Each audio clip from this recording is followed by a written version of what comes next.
Amen.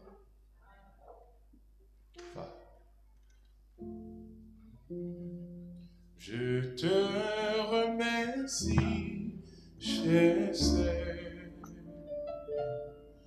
pour ce que tu m'as donné, tes bénédictions, tes faveurs, je ne peux plus les compter. Ta tendresse m'environne, Seigneur, je ne comprends plus. Seigneur, je ne comprends plus. Oui, merci, merci pour les jours pleins de soleil, pour les nuits sombres d'épreuves. Oui, tout tu disposes en merveille. Oui, merci, Seigneur, oui, merci. Merci pour les jours pleins de soleil, pour les nuits sombres d'épreuves. Oui, tout tu disposes en merveille. Oui, merci, Seigneur. Cher Seigneur, je te remercie pour toute difficulté, car par le moyen j'ai appris à couper ma volonté. Puis la joie tu répands dans mon cœur, et tout me devient si cher, et tout me devient si cher. Oui, merci pour les jours pleins de soleil, pour les nuits sombres d'épreuves. Oui, tout tu disposes en merveille. Oui, merci, Seigneur. Ma vie est tout entre tes mains. Ma vie est tout entre tes mains. Seigneur, je te remercie. Tu fais que tout concourt dans ce qui m'arrive ici. Merci pour ce que tu m'envoies, car c'est le meilleur pour moi, car c'est le meilleur pour moi.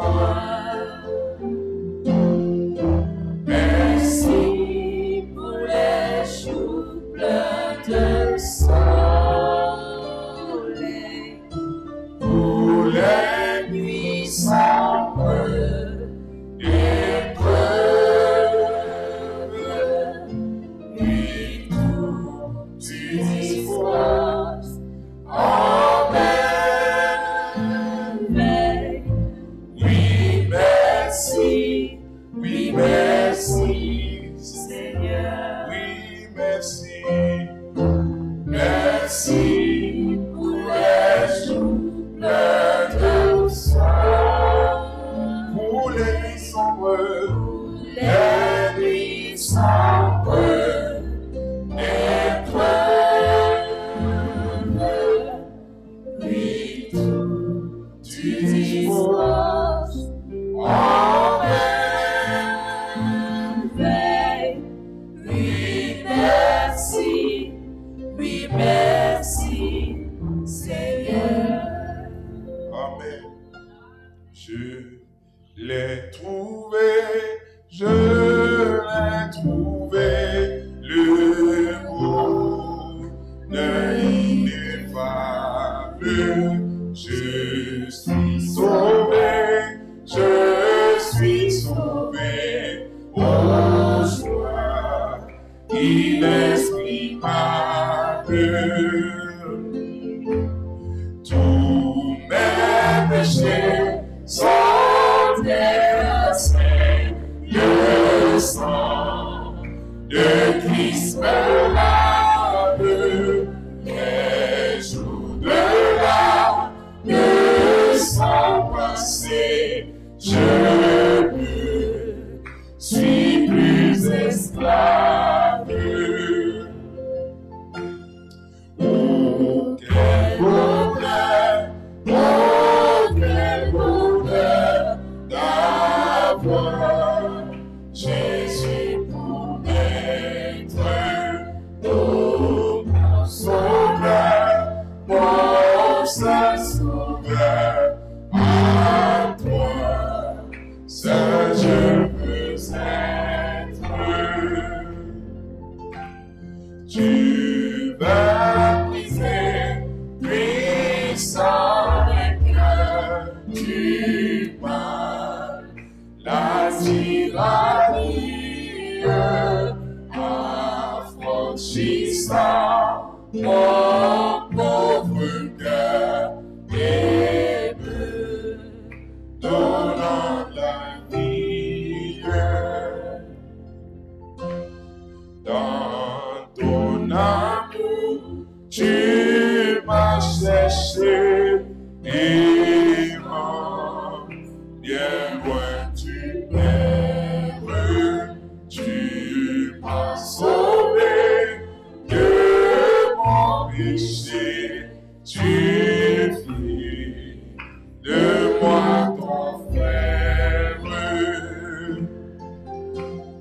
Et maintenant, et pour jamais, sous son jour, je me prie, je me prie, désormais, Jésus, que de ta vie.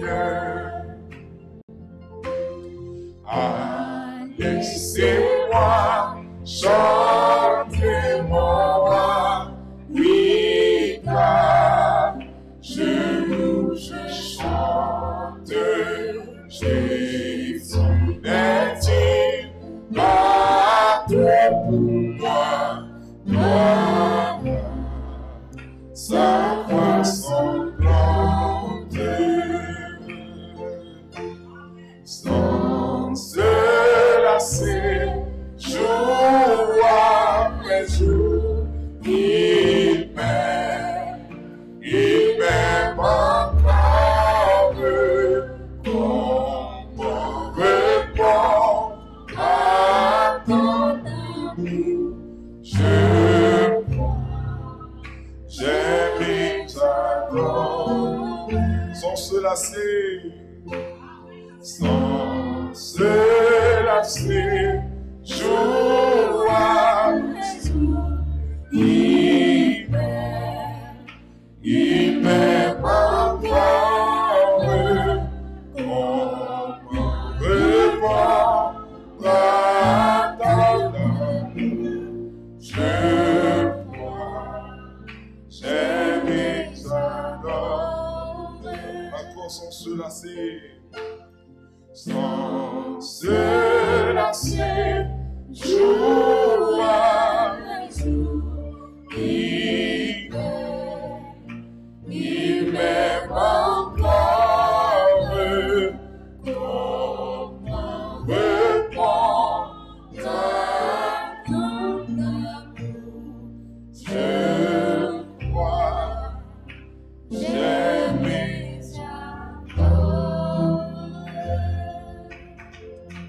que Dieu ait pu aimer un pécheur comme moi, qui change à ma peine en félicité, sans reproche qu'à ce qui m'amena.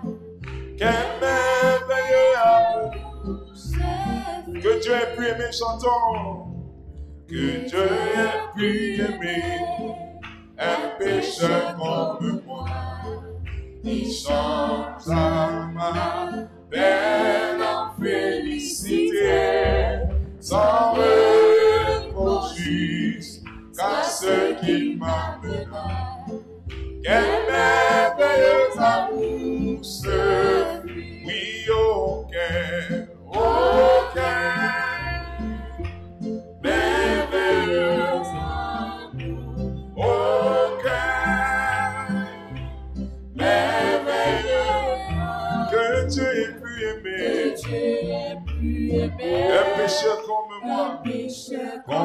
moi, quel merveilleux amour ce oui auquel,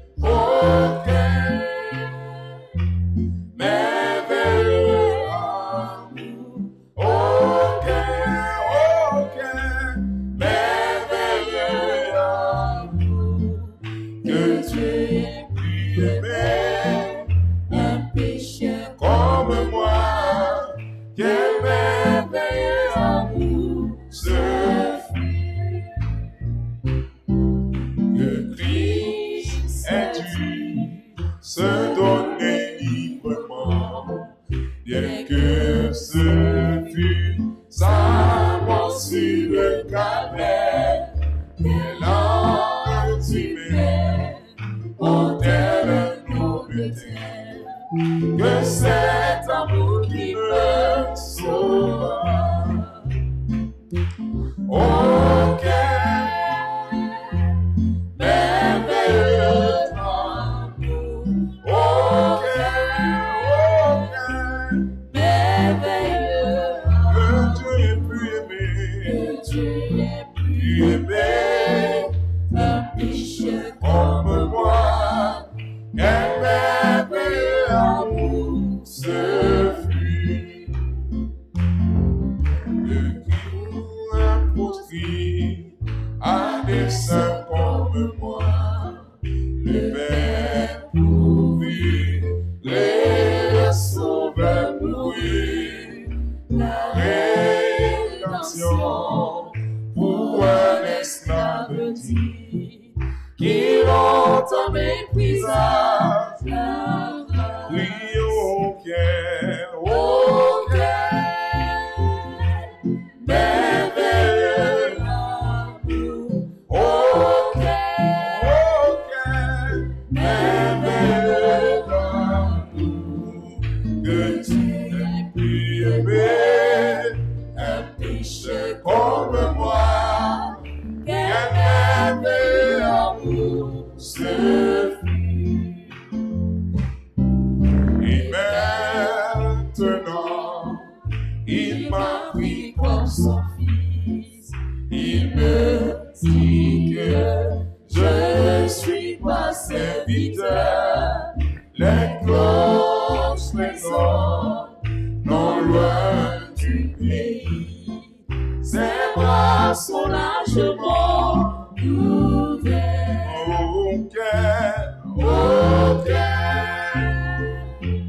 Merveilleux amour, merveilleux amour, que Dieu ait pu aimer un pécheur comme moi, quel merveilleux amour.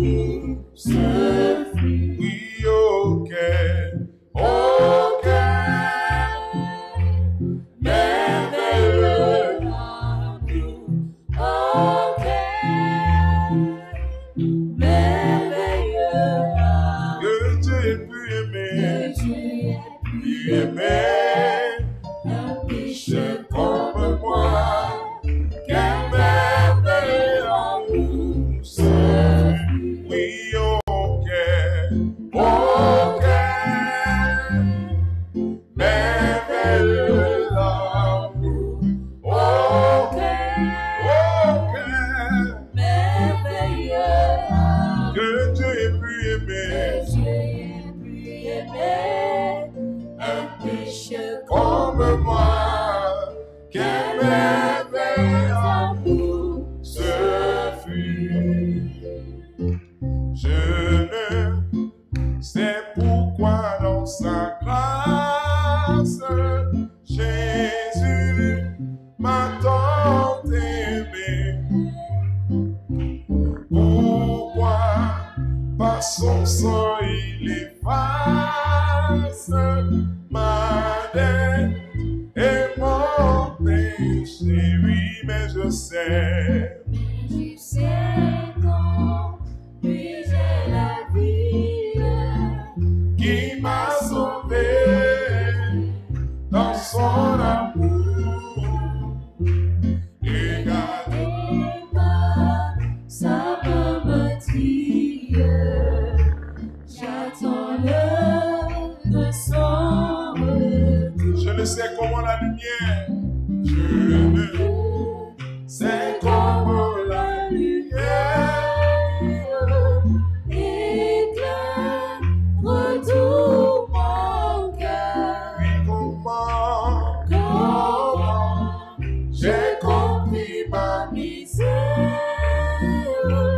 Heureux, c'est mon sauveur. Oui, mais je sais. Mais je sais quand lui j'ai la vie qui m'a sauvé dans son amour.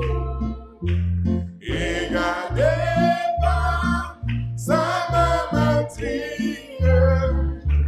J'attends l'heure de son retour. Je ne sais quelle est la mesure de joie et de douleur.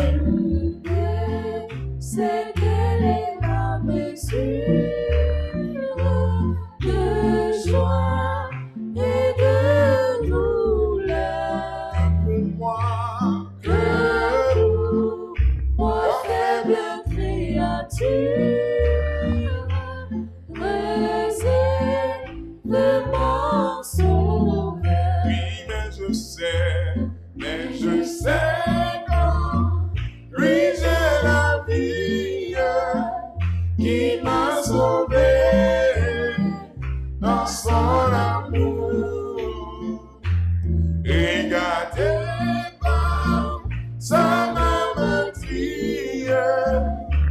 J'attends l'heure de son retour. Je ne sais quand de la victoire l'heure feu sonnera.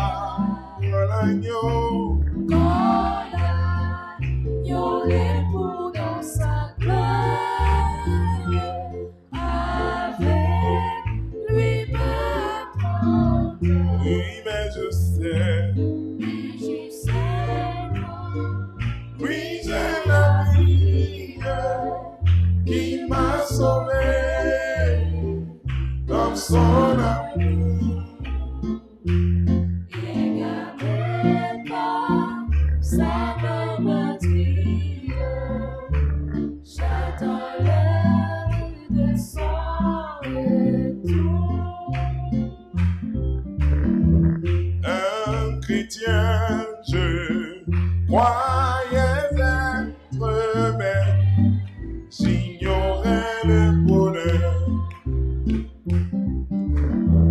que Jésus, mon divin maître, a apporté. Oh la paix, Jésus donne, je ne la connaissais pas. Tout sur mon chemin rayonne de lui qui conduit mes pas. Oh la paix, Jésus donne, je ne la connaissais pas. Ah, tout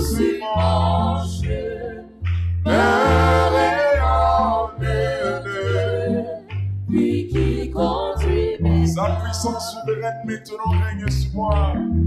Sa puissance souveraine maintenant règne sur moi. Du péché brise la chaîne. Du péché brise la chaîne, rend vainqueur par la foi. Oh la paix, Oh la paix que Jésus donne, je ne la connaissais pas. Ah, tout ce manche merveilleux de Dieu, puis qui conduit mes pas. oh la paix, Oh la paix que Jésus donne, je ne la connaissais pas. Ah, tout dimanche, merveilleux de Dieu, lui qui conduit mes pas. Et tranquille, mon avancement, puis ensuite mon sauveur. Son adorable présence donne le vrai bonheur. oh la paix, Oh la paix que Jésus donne, je ne la connaissais pas. Ah, tout dimanche, merveilleux de Dieu, lui qui conduit mes pas. oh la paix, Oh la paix que Jésus donne, je ne la connaissais pas. Ah, tout dimanche, merveilleux de Dieu, puis qui conduit mes pas. oh la paix, Oh la paix que Jésus donne, je ne la connaissais pas. Ah, tout dimanche,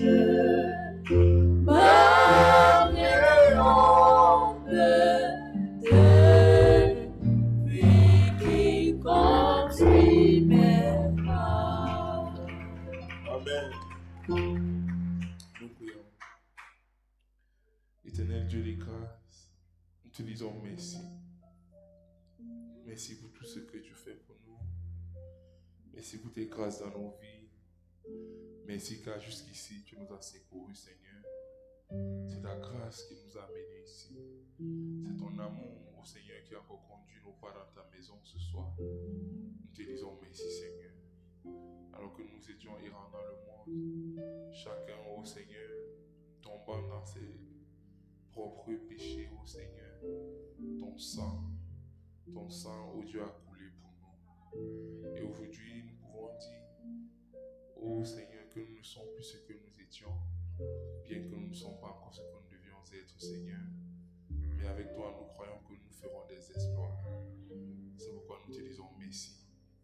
À toi seul soit l'honneur, la gloire, la majesté, la magnificence au siècle des siècles. Éternel Dieu des grâces, nous avons une pensée pour ton serviteur de réel Père. Que ta grâce repose davantage sur sa vie et que toute âme forgée contre lui soit nulle et sans effet. Nous voici rassemblés pour écouter ta parole. Parle à chaque cœur au nom de Jésus-Christ. Parle à chacun ici, Seigneur. Nous voici, nous sommes venus chargés et fatigués. Nous voulons ton repos.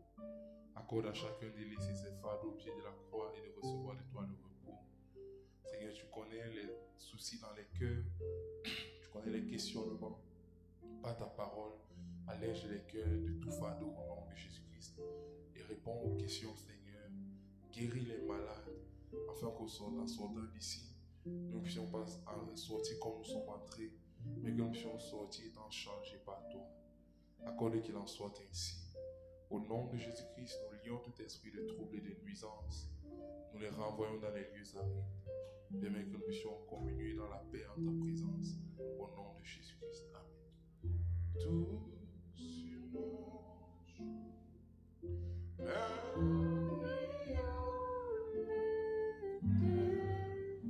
Lui qui conduit mes pas. Oh La paix que Jésus donne, je ne la connaissais pas. Tout sur mon chemin rayonne de lui qui conduit mes pas.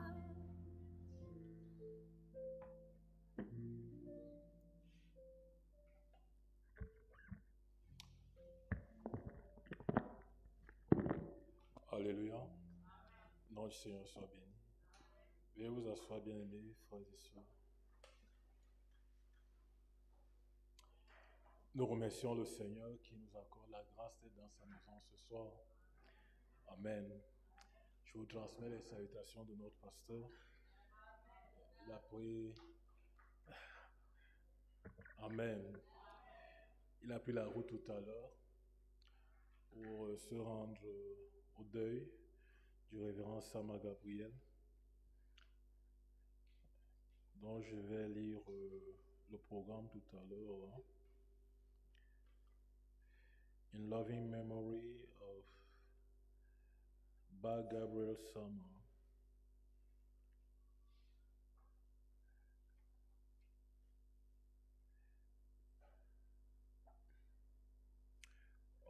Il y a le fait par, et puis Major Gabriel Sama, funeral arrangement is as follows.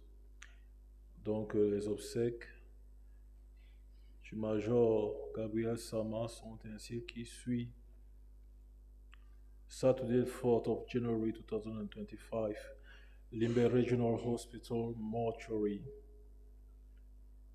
1 p.m. removal of corpse. Donc à l'hôpital régional, à la morgue de l'hôpital régional de Limbe, à 13h, la levée de corps.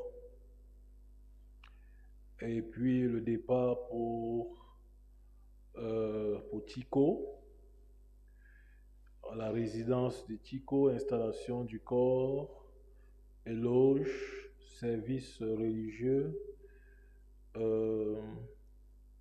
Ensuite, il y aura une articulation pour voir le corps, et des petits rafraîchissements.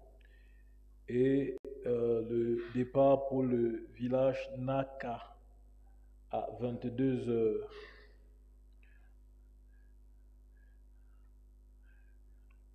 Donc voilà. Et puis ensuite,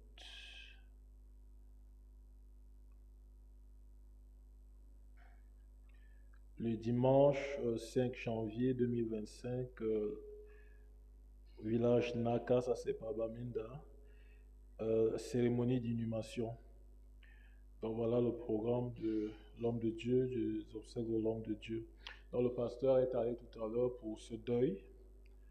Il y a également Papa Edéné qui va prendre la route tout à l'heure dans la nuit pour aller assister à ce deuil-là.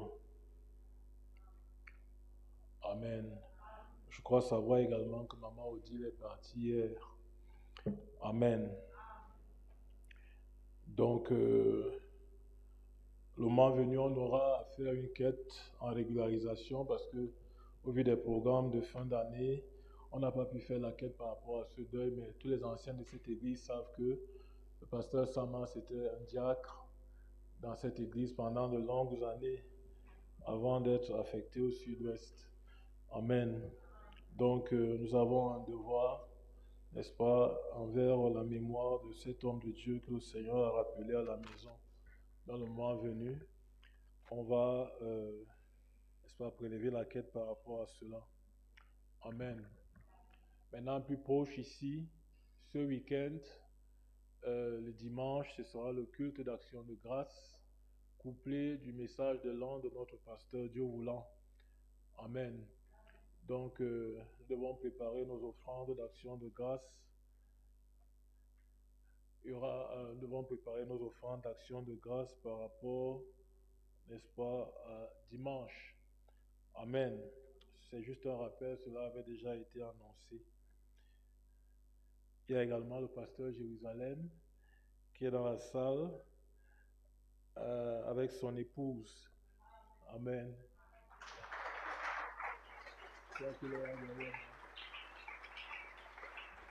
Amen.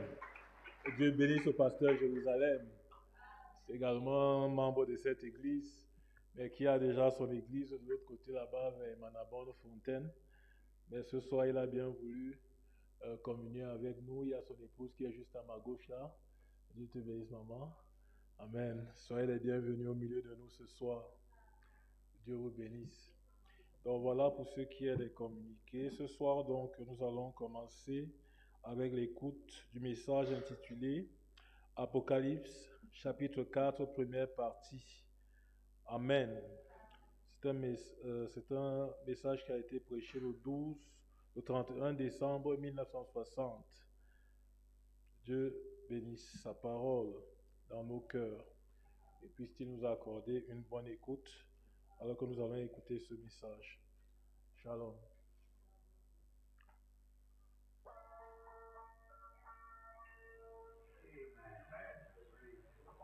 Amen. Loué soit l'Éternel. Même, je pense que c'est l'attitude de bien des gens. C'est vraiment bien. La jeune sœur, là, ce dernier couplet, je l'ai beaucoup apprécié. Et nous, pour commencer une soirée du Nouvel An, je ne pense pas qu'on puisse chanter quoi que ce soit de mieux, de plus approprié en cette soirée. Il semble qu'on commence bien l'année. Ah oui, c'est bien à l'extérieur. Il neige, il y a de la gadoue, un climat typique de l'Indiana en cette période de l'année. Donc, vous qui venez de la Géorgie, j'en vois ici, et de l'Ohio.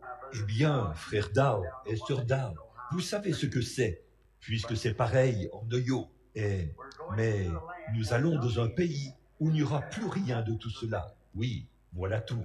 Ce soir, c'est la soirée, la veille du Nouvel An. Et évidemment, tout le monde fera un vœu et prendra des résolutions à l'occasion du Nouvel An. Mais d'ici après-demain, ils les auront déjà tous brisés. Ainsi donc, vous savez, vous tournez une nouvelle page chaque année, puis vous revenez à ces choses le lendemain matin et recommencez de plus belle. Mais il y a une seule chose que j'aimerais dire, c'est que, comme l'a dit l'apôtre Paul, oublions les choses qui sont du passé, toutes mes erreurs et toutes les choses que j'ai faites. Je cours vers le but de la vocation céleste en Christ. Ce sont mes seuls regrets, les erreurs que j'ai faites au cours de cette année et de ma vie passée. Et humblement, je lui demande seulement d'avoir la grâce de continuer à courir vers le but de la vocation céleste. Je suis sûr que c'est notre témoignage à tous, c'est notre sentiment à tous.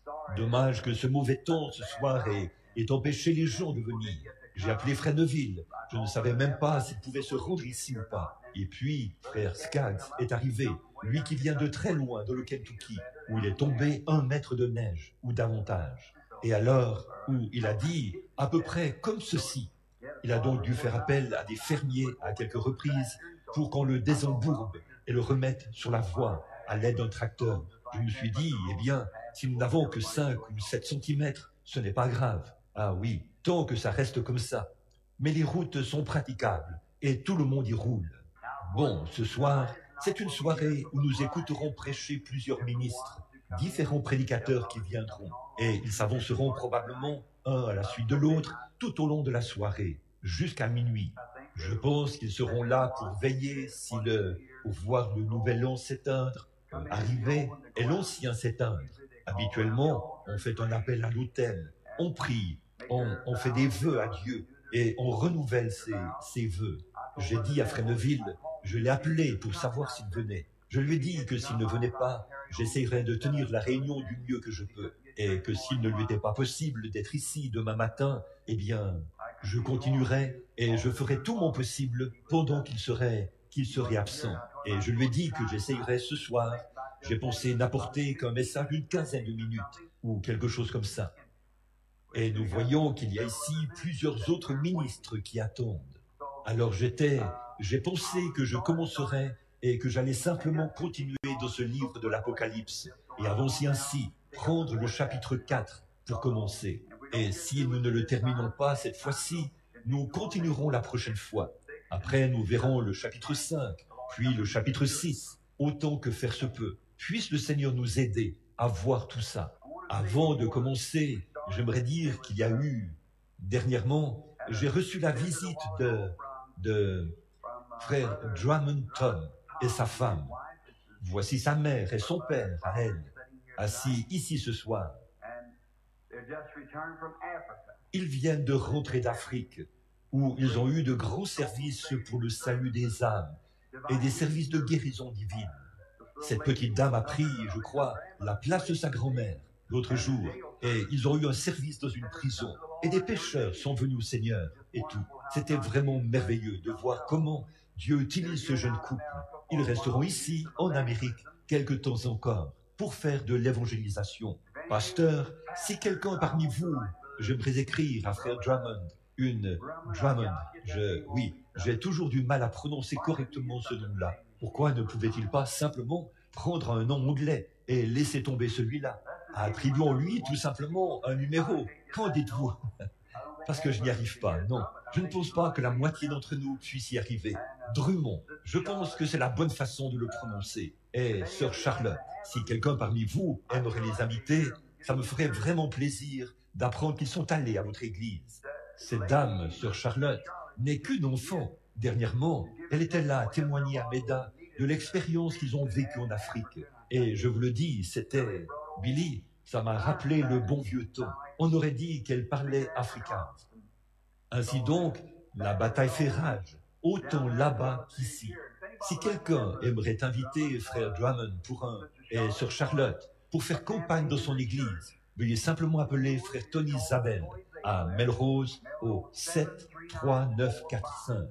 Si certains parmi vous, les ministres, veulent bien prendre cela en note, je recommande certainement frère, car c'est un bon prédicateur, un jeune homme sincère, qui a vraiment besoin d'un coup de pouce pour se lancer ici. Il ne recule devant rien. C'est un brave garçon et je l'aime beaucoup. Maintenant, souvenez-vous, c'est Melrose 73945. Et je vais laisser cette petite carte de visite ici au cas où c'est leur carte de visite. Et si vous ne pouvez pas prendre en note le numéro, eh bien, vous pourrez venir la prendre à un moment ou à un autre, pendant la pause entre les différents services de ce soir. Ainsi, vous prendrez leur numéro pour les appeler, si vous aimeriez les inviter dans certaines de vos églises pour une réunion, ou si quelqu'un que vous connaissez aimerait les inviter, puisqu'ils sont en train de parcourir toute l'Amérique pour faire campagne. N'est-ce pas quelque chose? L'Afrique doit envoyer des missionnaires ici en Amérique. C'est ici qu'on en a besoin. C'est pire ici que là-bas. Donc, combien sont contents et heureux que le Seigneur leur ait prêté vie une autre année. Nous voici qui arrivons au bout du chemin, et nous prions Dieu de nous pardonner tous nos péchés et nos manquements. Maintenant, j'aimerais dire ceci avant de commencer. Je souhaite à tous et à chacun de vous une nouvelle année des plus remplies de succès, de bénédictions et de santé que je puisse vous souhaiter. Que Dieu soit avec vous. Puissiez-vous prospérer à la fois physiquement, spirituellement, financièrement et matériellement. Tout ce que Dieu peut vous apporter, je prie qu'il le fasse. Maintenant, je fais face à une nouvelle année, moi aussi. Dieu seul sait ce que me réserve l'avenir. Et nos décisions doivent être prises dans les plus brefs délais. Toutes nos affaires sont prêtes. Frère Jim, là-bas, a fini de tout préparer maintenant. Quant aux invitations internationales et tout, partout dans le monde, pour voir où le Seigneur nous conduira. Et je demande instamment vos prières. Priez de tout votre cœur pour que Dieu ne me laisse jamais être induit en erreur. Tout ce que je veux, c'est d'être sincère et de ne jamais être induit en erreur. Et là, j'ai eu une bonne année.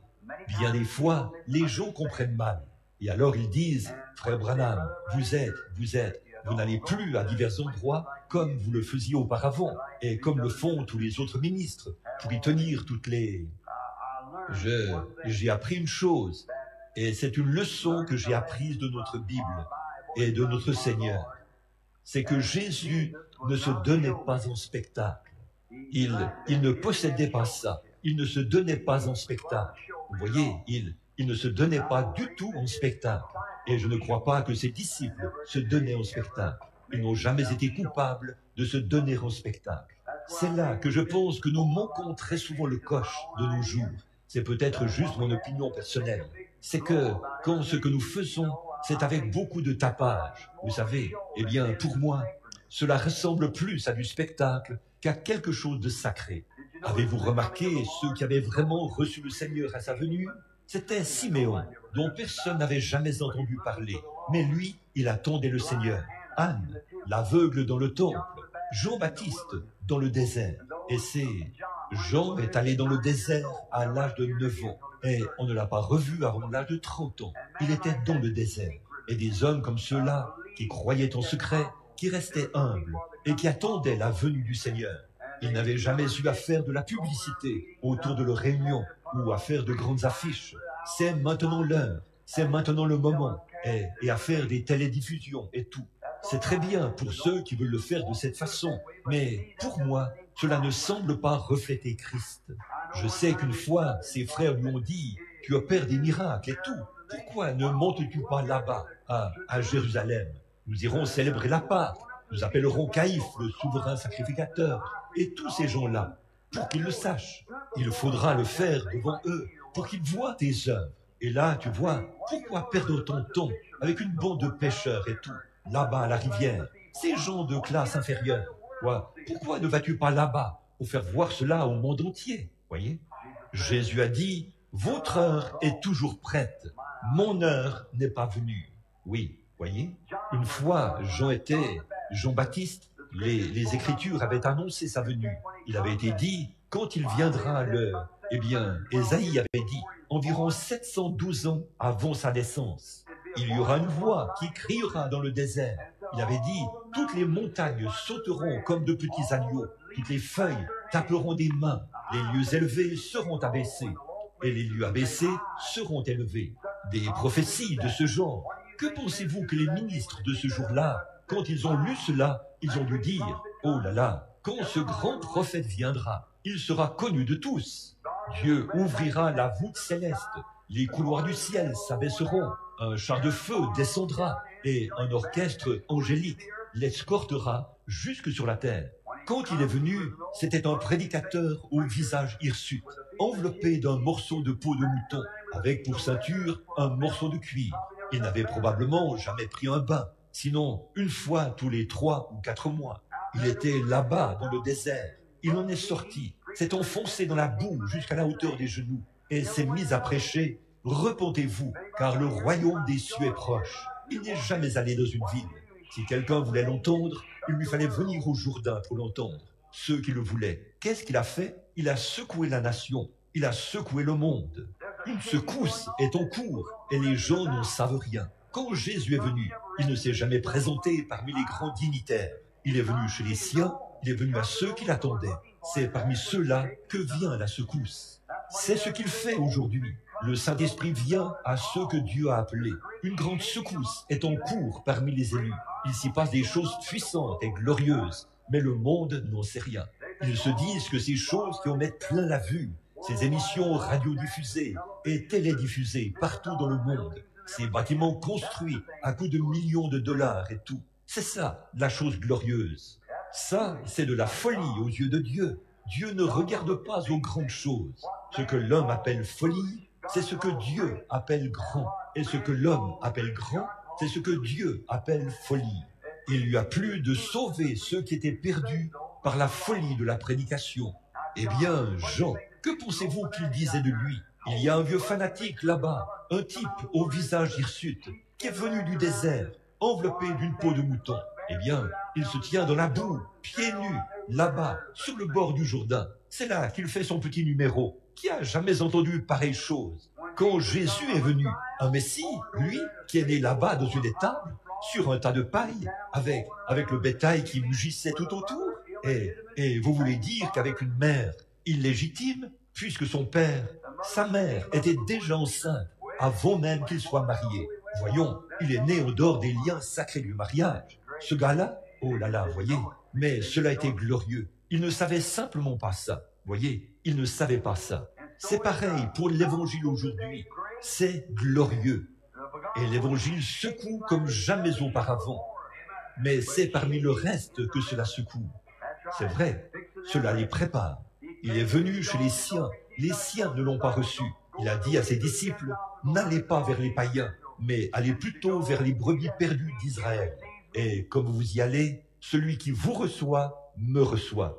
Quand vous entrerez dans une ville, si on ne vous reçoit pas, secouez la poussière de vos pieds et partez. Je vous le dis en vérité, le pays de Sodome et Gomorrhe sera traité moins rigoureusement au jour du jugement que cette ville-là. Or, pour avoir rejeté ces hommes, chacune de ces villes a été réduite en cendres jusqu'à aujourd'hui. Toutes celles qui les ont reçues sont encore debout comme des flèches. C'est vrai, voyez, Dieu met du temps pour répondre, mais il répond, ne vous en faites pas. Il ne faut pas que je commente sur ce sujet, je n'arriverai jamais à l'Apocalypse. Oh, Look upon his face, there to sing forever of his saving grace.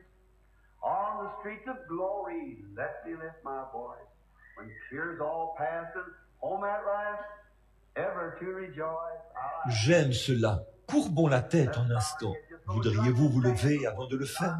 Je pense, la Bible dit, lorsque vous êtes debout, faisant votre prière, pardonnez. Combien ont une requête qu'ils aimeraient faire connaître en levant simplement la main? Souvenez-vous, Dieu la voit, il sait tout à ce sujet.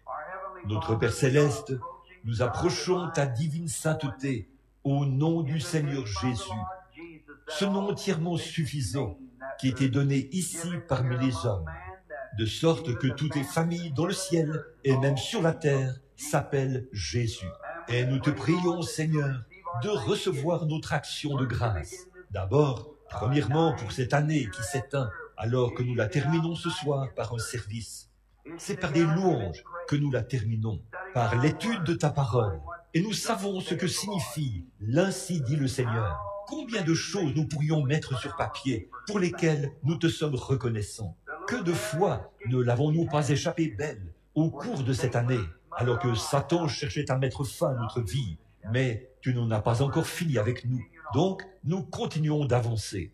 Nous croyons, Seigneur, que nous ne naissons et ne grandissons dans ce monde que pour t'honorer et te glorifier. Et nous te prions, ô Père, de nous pardonner toutes les offenses et toutes les erreurs que nous avons commises tout au long du voyage.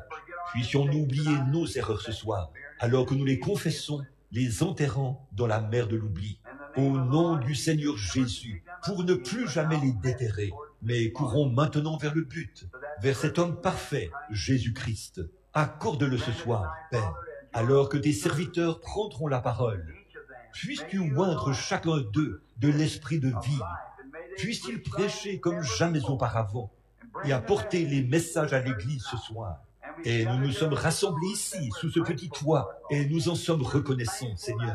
Nous sommes reconnaissants de pouvoir nous asseoir près d'un bon feu et d'avoir un toit au-dessus de nos têtes. C'est tout ce dont nous avons besoin, car nos trésors ne sont pas de ce monde, ils sont dans le monde à venir. Ô Dieu, nous les amassons là-haut, où nous croyons que les voleurs ne peuvent pas pénétrer pour les dérober, et que les mythes ne peuvent pas les corrompre, car notre trésor, c'est la vie éternelle. Et nous te prions, ô Père, de nous accorder de chérir cela tous les jours de notre vie. Fais de nous de bons serviteurs, ôte tout mal de nous, Seigneur, tout le passé, dépose-le. Puisse toute racine de méchanceté et toute amertume être ôtée de nos vies, afin que nous soyons remplis d'humilité et de douceur devant toi. Accorde-le, Seigneur, que l'année qui vient soit pour nous l'année la plus glorieuse que nous ayons jamais eue. Accorde-le. Maintenant, donne-nous ce soir ta parole. alors que nous attendons les messages qui viennent de toi. In Jesus' name we pray. Amen. And be seated. C'est au nom de Jésus que nous prions. Amen. Vous pouvez vous asseoir. It's kind of hard for me to see that clock around there. And Eh bien, c'est un peu difficile pour moi quand je vois cette horloge-là. Je ne veux pas faire attendre mes frères. Je tâcherai donc de terminer cette partie le plus vite possible. Et si peut-être nous ne finissons pas, alors demain matin, nous tâcherons peut-être de continuer, si le Seigneur le veut. Et puis, si Frère Neville ne vient pas, ou quoi que ce soit d'autre, eh bien, alors, si le Seigneur le veut, je tâcherai d'être ici pour tenir le service de l'école du dimanche. now, Bon, là, n'oubliez pas, pray, pray the only way. Reach higher grounds. Pray, pray the prayer of faith will bring God's blessings down. c'est le seul moyen pour vous d'y arriver. Chantons-le ensemble.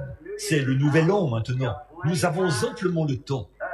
Pray, pray the only way to reach higher ground.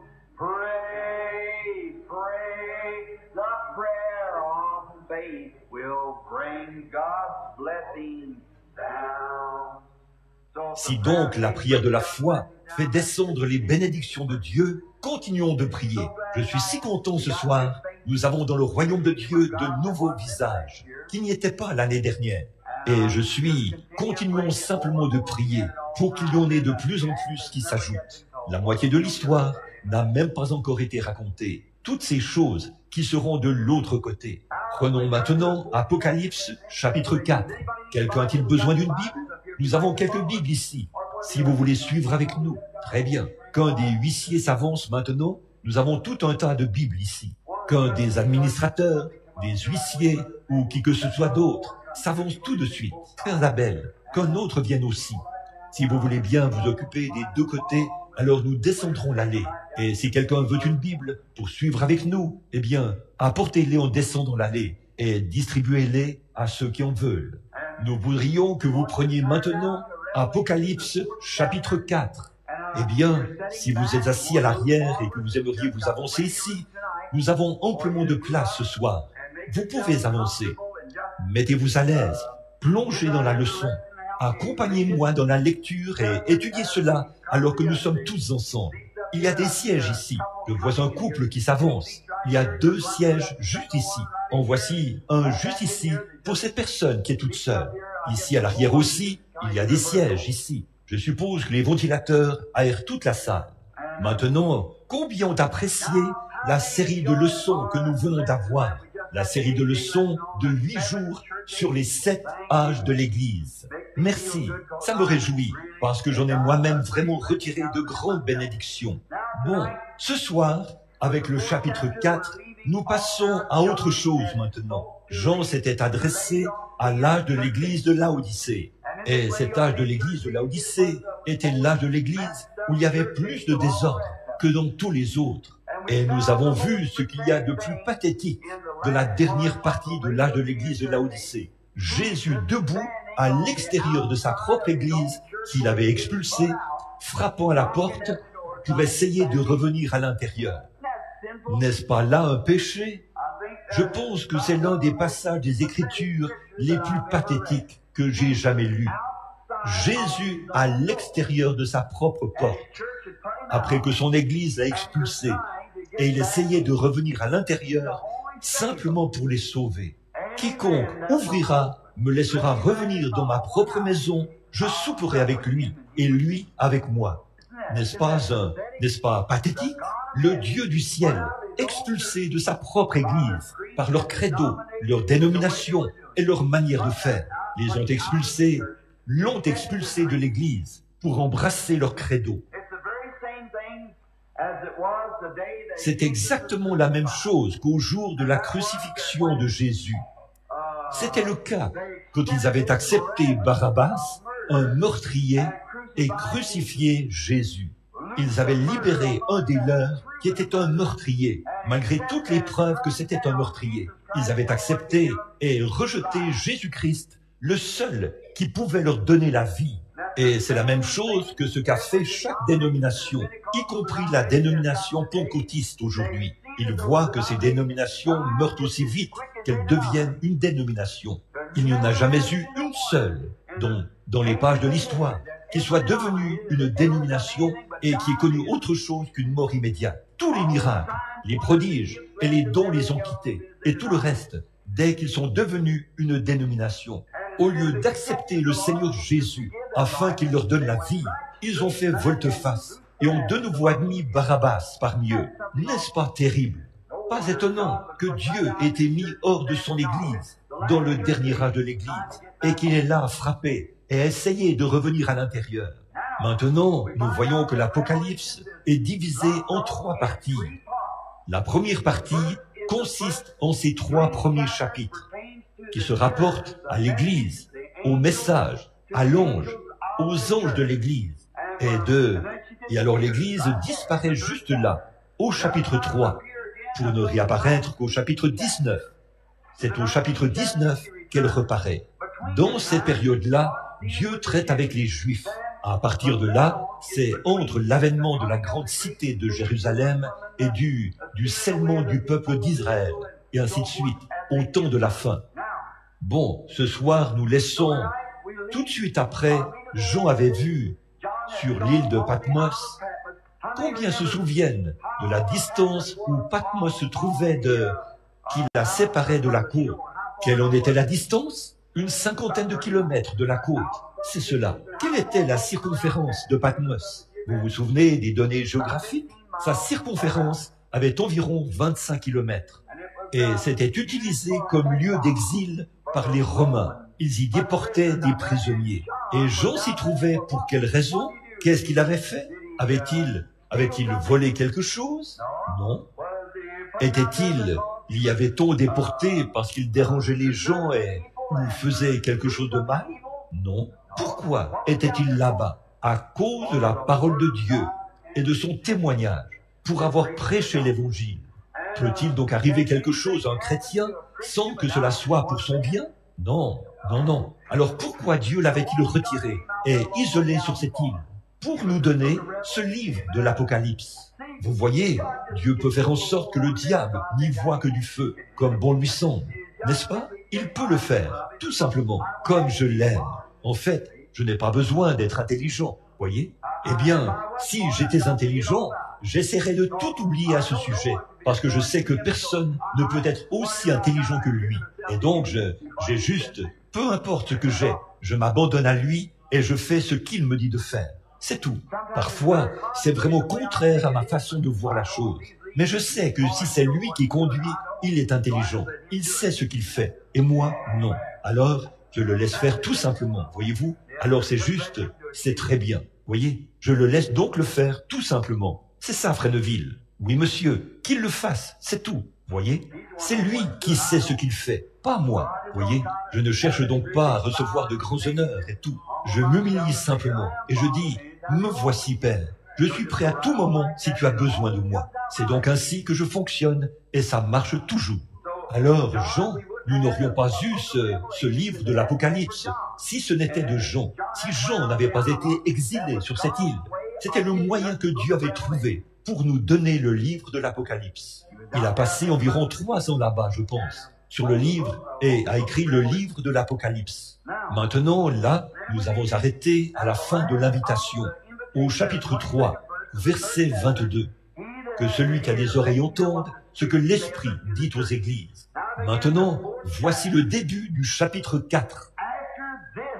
Après cela, je regardais, et voici une porte était ouverte dans le ciel.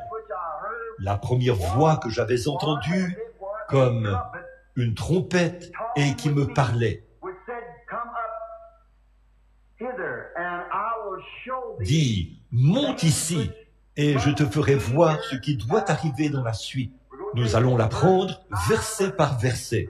J'ai noté plein de passages des Écritures ici, tout un livre, et je ne sais pas jusqu'où nous nous rendrons dans cela. Que le Seigneur nous conduise. Maintenant, remarquez, la parole dit, après ces choses, après l'âge de l'Église, et tout ce qui se passe à partir d'ici et dans la suite se produira sur la terre après l'enlèvement de l'Église. Vous voyez, après l'enlèvement, c'est le retour vers Israël pour aller les chercher. Après l'âge de l'Église, après les âges de l'Église, et l'Église ne reparaît plus jusqu'au chapitre 19 de l'Apocalypse, quand elle revient avec son époux. Que Dieu soit loué pour les noces. Lisons simplement cela. Aimeriez-vous lire ces passages des Écritures au fur et à mesure que nous les verrons? Très bien. Prenons Apocalypse 19. Très bien, monsieur. Apocalypse 19. Commençons au verset 7. Apocalypse 19. C'est là que l'Église reparaît. Elle ne reparaît plus jusqu'au chapitre 19. Réjouissons-nous et soyons dans l'allégresse et donnons-lui gloire, car les noces de l'agneau sont venues et son épouse s'est préparée. Oh, je pourrais prêcher là-dessus jusqu'à minuit et ne pas en dire la moitié. Regardez, son épouse s'est préparée. Charlie, Nelly et vous tous, c'est exactement ce dont nous parlions là-bas. Et René, l'autre jour, voyez, quand Élisée a jeté son manteau sur Élie, ou plutôt qu'Élie l'a mis sur Élisée, il a tendu la main, l'a ôté de nouveau, l'a remis sur lui, et il l'a porté en marchant jusqu'à ce qu'il traverse le Jourdain. Puis, il est allé sur la montagne, est monté dans un char, et a laissé tomber son manteau. Lorsqu'un chrétien est nouvellement sauvé, son regard est tourné vers Christ. Et alors, il a aussi quelque chose à faire.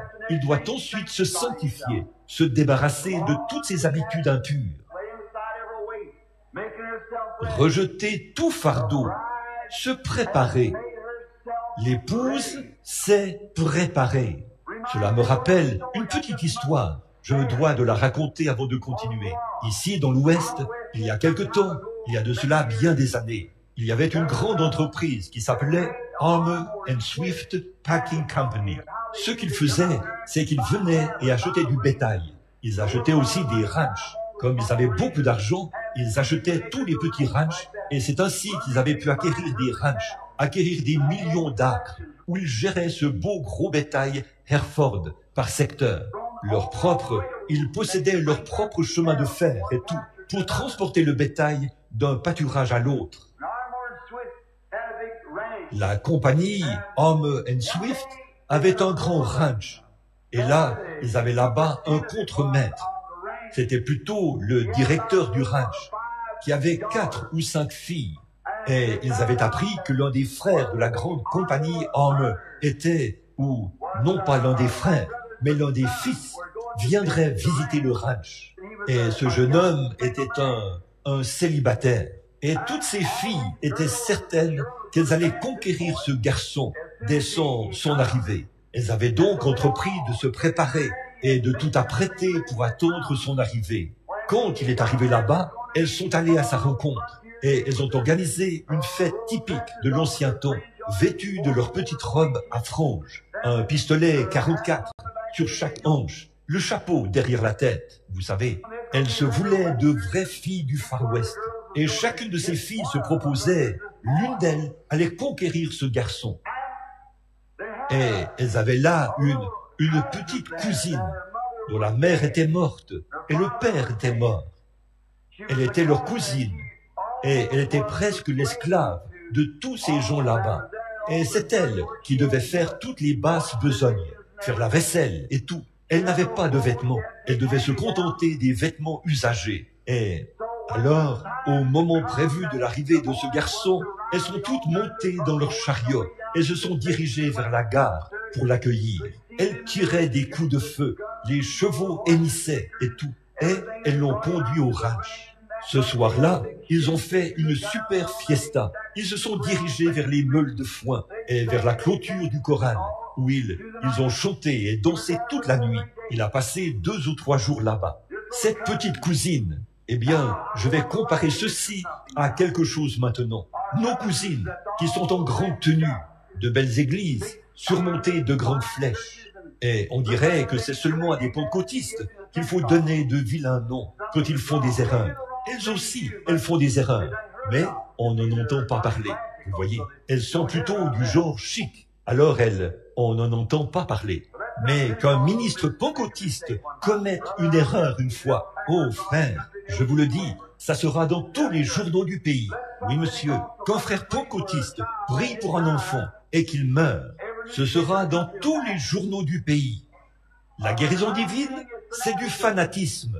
Eh bien, dans ce cas, pourquoi ne pas publier dans les journaux tous les cas que les médecins perdent? Ce qui est bon pour l'un l'est aussi pour l'autre. Voyez? Or, s'ils le faisaient, il n'aurait pas assez de place dans les colonnes des journaux pour écrire le nom de tous les morts.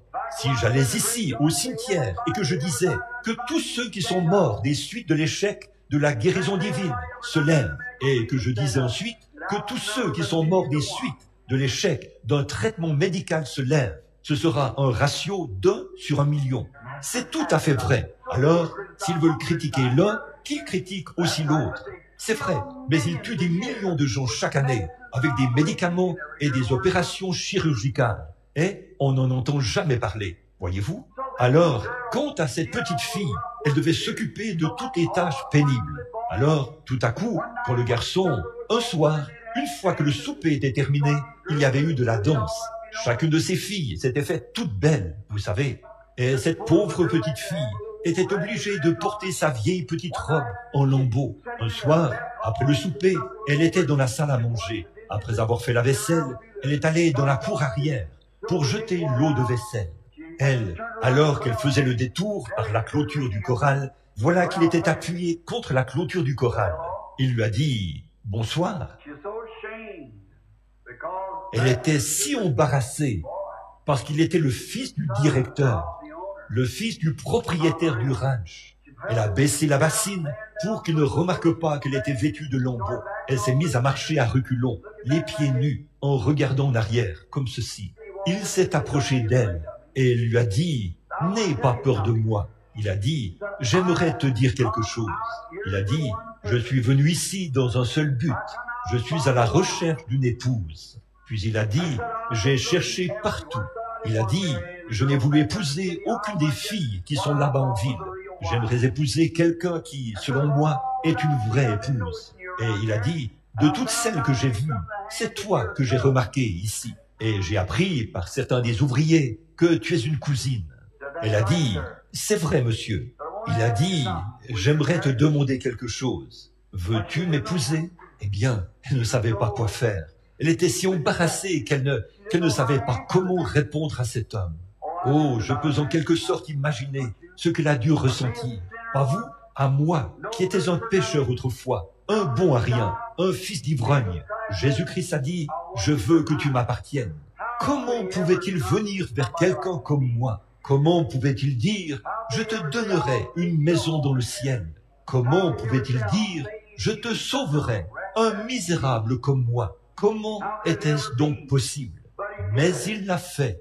Elle a dit, monsieur, je n'en suis pas digne. Je n'arriverai pas à être une épouse pour un homme comme vous, a-t-elle dit, puisque vous êtes habitué aux grandes choses. Je ne connais rien de tout ça. Je suis pauvre.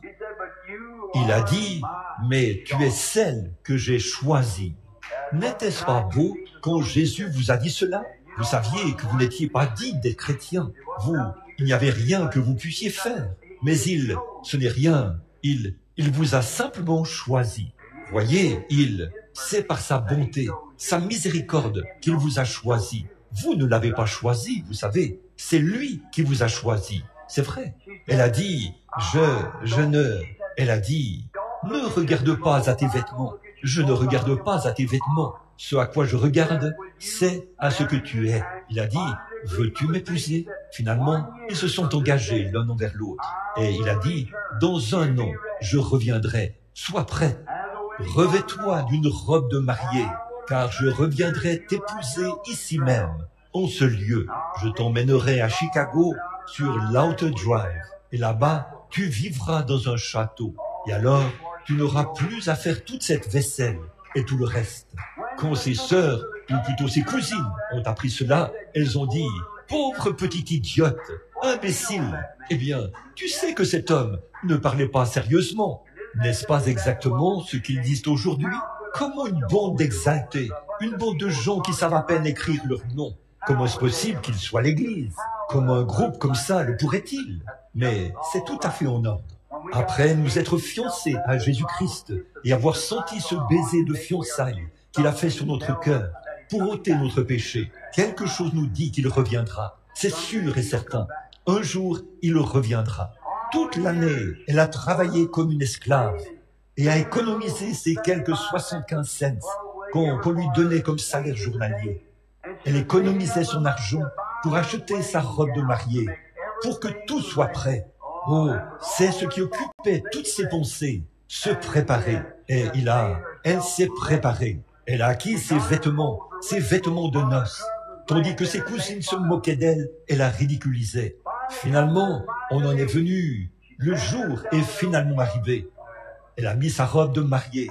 Oh, elle s'est bien nettoyée et s'est préparée. Ses petites cousines se sont approchées, lui ont fait des courbettes et ont dit « Eh bien, espèce de petite sotte, là, tu sais bien qu'il ne parlait pas sérieusement. Il ne parlerait pas à une, n'épouserait pas une fille comme toi. » Mais elle s'est quand même préparée. Et là, elle a commencé à se faire tard dans l'après-midi. Alors, elles se sont mises à se moquer d'elle et à la ridiculiser. Elle est quand même restée à la porte, dans l'attente. Ainsi donc, il a dit, à quelle heure a-t-il dit qu'il serait ici? Elle a dit, il ne me l'a pas dit, mais elle a ajouté, elle a dit, il m'a dit ce soir-là qu'il m'épouserait, ou il m'a donné la bague de fiançailles. Il m'a dit, ce sera dans environ 1 an. Il me reste donc encore 1 heure. Amen. Elle a continué d'attendre. Il me reste 1 heure, 30 minutes, 10 minutes. Et on se moquait d'elle. On la ridiculisait. Elle a traité de tous les noms. Mais finalement, au moment crucial, elles ont entendu le crissement des roues sur le sable. Des chevaux arrivaient. C'était vraiment quelque chose de voir cette petite épouse qui s'était préparée. Passer la porte d'un bond, traverser le treillis couvert de roses là-bas, pour se jeter dans les bras de l'homme qu'elle aimait et qui allait devenir son mari, pour qu'il la prenne comme ça, qu'il l'épouse et l'emmène avec lui.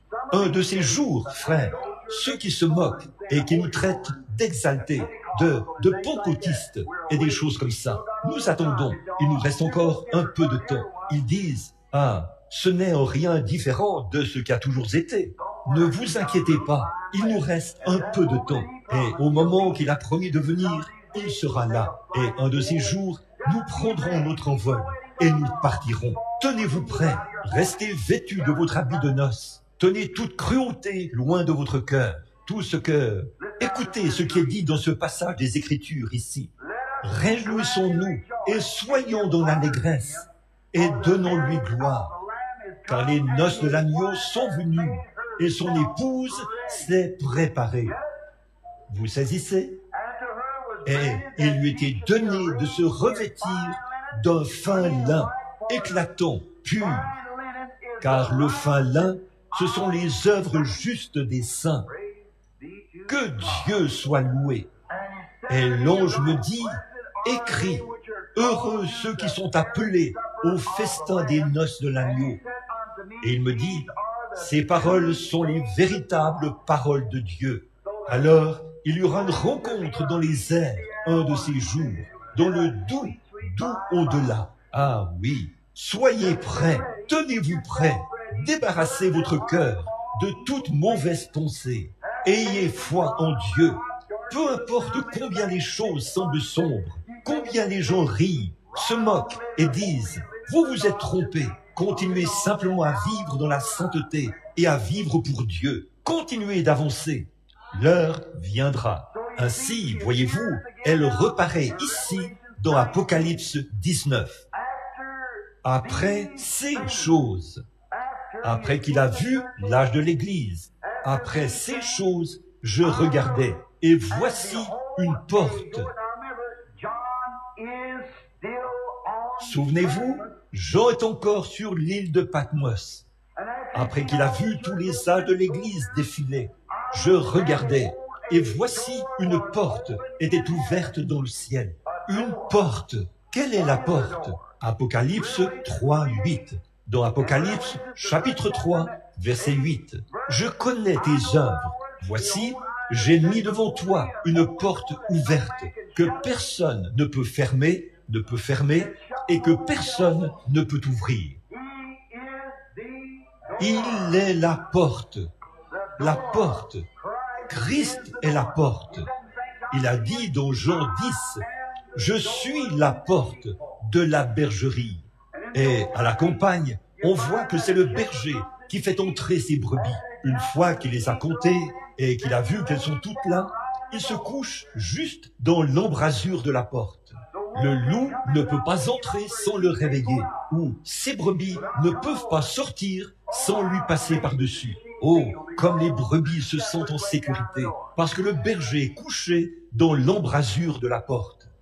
Noé, dans l'Ancien Testament, se tenait à la porte de l'arche. Oh, écoutez, je vais dire quelque chose. Il se tenait à la porte et prêchait la repentance et la justice aux gens qui se moquaient de lui. Et quant à cette porte où il se tenait, personne ne pouvait entrer dans l'arche autrement que par cette seule porte. Il n'y avait qu'une seule porte dans l'arche. Et il n'y a qu'un seul chemin. Très bien, frère. Il n'y a qu'un seul chemin qui mène au corps de Christ. Il n'y a qu'une seule porte qui mène à l'église du Dieu vivant. Et cette porte, c'est Jésus. Je suis la porte. Je suis le chemin, la voie qui mène à la porte. Je suis la porte de la bergerie. Il a dit à cet âge de l'église, j'ai mis devant toi une porte ouverte. Il a dit cela à l'âge de l'église méthodiste. Ils s'en sont détournés pour mettre sur pied une organisation. Mais j'ai mis devant toi une porte ouverte.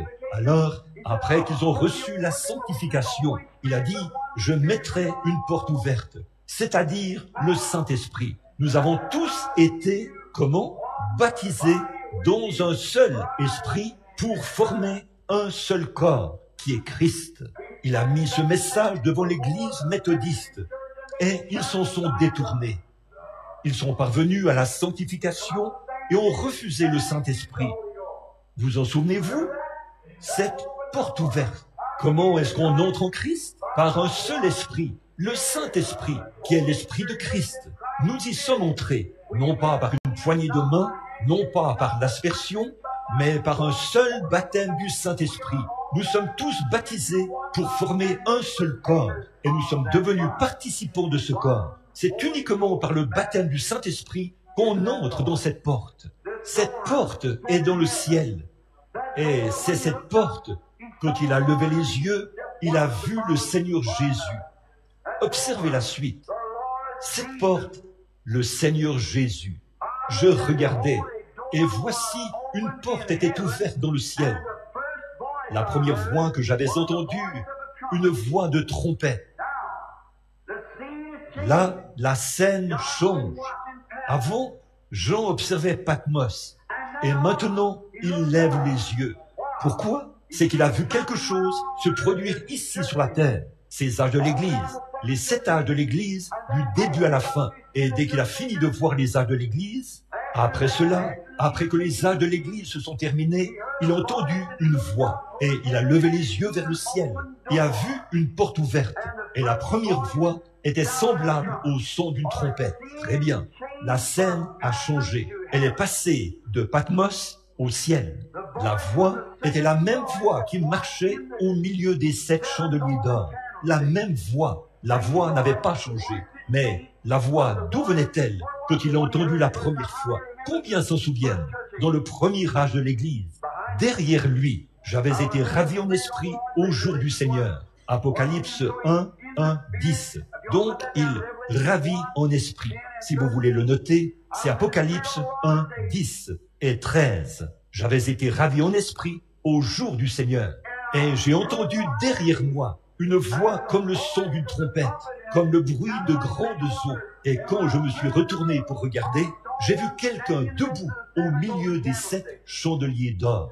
Maintenant, après qu'il lui a montré tout le mystère de ces 7 chandeliers d'or, lui qui tenait les 7 étoiles, qui portait une perruque blanche et tout, qui avait les pieds comme de l'airain et les yeux comme du feu. Ces symboles. Il a ensuite entendu la même voix, écoutez bien, qui venait du ciel. Alors, il a levé les yeux et a vu une porte ouverte. Oh, une porte ouverte dans le ciel. Comment entrez-vous? Par Jésus-Christ. Cette seule porte, un seul chemin. Il n'y a aucun autre chemin. Tout homme qui entre par un autre chemin est un voleur et un brigand. Et dans la parabole, celui qui était venu prendre part au souper des noces, sans habit de noces, avait été reconnu coupable et jeté dans les ténèbres du dehors. Il n'y a qu'un seul chemin qui mène au souper des noces. Je crois que j'ai prêché là-dessus, ici, il n'y a pas longtemps. Quand un homme se marie en Orient, il doit distribuer les invitations lui-même et il doit fournir les vêtements de cérémonie lui-même. Alors, quand il a rencontré cet homme qui était assis là, à la table du souper, combien se souviennent de cette parabole? Bien sûr, vous qui lisez la Bible, il a trouvé un homme à la table du souper sans habit de noces. Comment ça se passe? L'époux se tient à la porte et chacun se présente avec son invitation. Nul ne peut venir au Père si ce n'est que par moi. Tous ceux que le Père m'a donnés ou a invités viendront à moi. Voici qu'ils arrivent et remettent leur invitation à l'époux, afin que d'apparence tout le monde soit pareil. Voilà une chose à propos de la bonne religion du Saint-Esprit à l'ancienne mode. D'apparence, cela rend tout le monde pareil. Qu'ils soient riches ou pauvres, esclaves ou libres, noirs ou blancs, hommes ou femmes, ils sont tous un en Jésus-Christ. Et l'époux se tenait à la porte, récupérait les invitations, revêtait l'invité du vêtement de cérémonie, afin que d'apparence, les riches et les pauvres soient pareils. C'est ainsi dans le royaume de Dieu. Il n'y a ni grand ni petit personnage.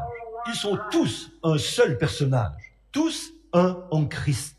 Maintenant, qu'est-ce qui est arrivé selon vous quand l'époux est revenu et a trouvé quelqu'un assis là sans avoir un habit de noces? Il lui a demandé, « Mon ami, comment es-tu entré ici ?»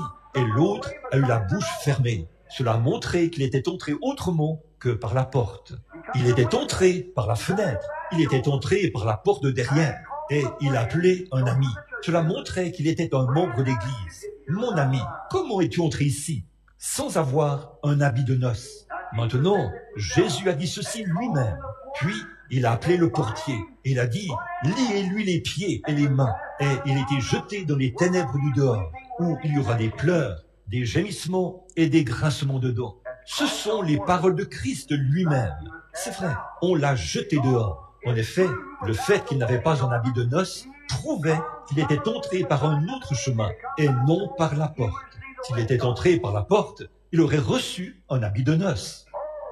Oh, écoutez ceci. Si donc l'habit de noces, c'est le baptême du Saint-Esprit, comment pourrons-nous être représentés autrement? Si le premier âge de l'Église a dû entrer par la porte, Jésus-Christ, se faire baptiser au nom de Jésus-Christ, recevoir le baptême du Saint-Esprit, afin de revêtir l'habit de noces, comment y entrerons-nous si nous empruntons quelque autre chemin? Si vous entrez en tant que méthodiste, baptiste, pentecôtiste ou toute autre dénomination, vous serez liés et jetés dans les ténèbres du dehors. Vous devez entrer par Jésus-Christ, le chemin, la porte, la vérité, la vie. Amen. Très bien, la même voix. Apocalypse 21, ou plutôt Apocalypse 1, 10 et 13. Et j'aimerais vous faire remarquer que la voix qu'il entendait lui parler avait la clarté d'une trompette. Vous connaissez le son d'une trompette. Elle produit un son strident. Que signifie une trompette dans la Bible? La guerre.